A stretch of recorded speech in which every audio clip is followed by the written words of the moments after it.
Danta police મથક હદમાં એક્ટિવાની લૂંટ અને ચેન સ્નેચિંગના ગુનાનો ભેદ ઉકેલી એક આરોપીને પોલીસે દબોચી લીધો છે. પોલીસે લૂંટમાં ગયેલા એક્ટિવા અને 2 મોબાઈલ સહિત કુલ ₹1,20,000નો મુદ્દામાલ કબજે કરી વધુ તપાસ હાથ ધરી છે. દાંતામાં ગત તારીખ 12મી જુલાઈના રોજ મોર્નિંગ વોકમાં નીકળેલા એક બહેનના ગળામાં પહેરેલા 2 તોલાના સોનાના દોરાની તફડંચી થઈ હતી. જ્યારે 17 જુલાઈના રોજ ત્રિશુળિયા ઘાટ ઉપર એક એક્ટિવા ચાલકનો પીછો કરી માર મારી એક્ટિવા અને મોબાઈલ લૂંટની ઘટના સામે આવી હતી. જે બંને ગુનાનો ભેદ ઉકેલવા પોલીસની ટીમો કામે લાગી હતી.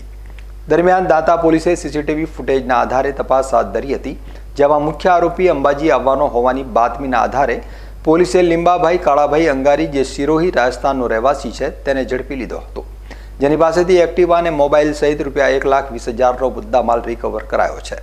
જ્યારે અન્ય એક આરોપી સાહેબભાઈ બાબુભાઈ અંગારીની તપાસ ચાલુ છે.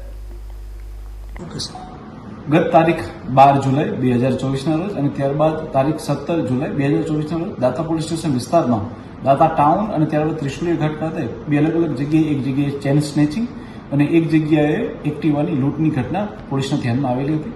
આ ઘટના બંને ધ્યાનમાં આવતા પોલીસ દ્વારા તરત જ એફઆઈઆર નોંધવામાં આવી અને ત્યારબાદ લોકલ પોલીસ દ્વારા બી અલગ અલગ 2 ટીમો બનાવી અલગ અલગ સીસીટીવી કેમેરા તપાસવામાં આવી અને ત્યારબાદ જે છે એ આરોપીની શોધખોળ માટે એલસીબીની ટીમની સાથે રહી અને લોકલ પોલીસની ટીમે ખૂબ જહેમત કરી અને જે આવા પ્રકારના આરોપીઓ છે, શું એ હાલમાં જેલમાંથી છૂટેલા છે કે ક્યાં છે, તે બાબતે બી તપાસ કરતા એ ગુનેગાર કે જેનું નામ જે છે એ સાહેબાભાઈ બાબુભાઈ અંગારી, કે જે આની પહેલા બી ચોરી અને લૂંટમાં આવેલો છે, તે એની ઉપર અમને શંકા જતા એના તપાસ કરવામાં આવી અને ત્યારબાદ જે છે એની સાથેનો બીજો આરોપી એટલે કે લીંબાભાઈ કાળાભાઈ અંગારી, એમની બી ધરપકડ કરવામાં આવેલી છે.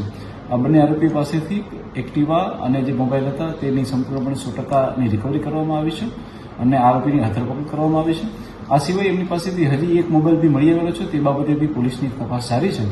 આ રીતે જોતા દાંતા પોલીસ સ્ટેશને ખૂબ જ ટૂંકા ગાળામાં આ બંને જે લૂંટ હતી તેને સફળતાપૂર્વક ડિટેક્ટ કરી નાખી છે અને આરોપી હાલમાં જે જેલમાં છે અને તેમની પોલીસ રિમાન્ડ બી હાલમાં ચાલુ છે.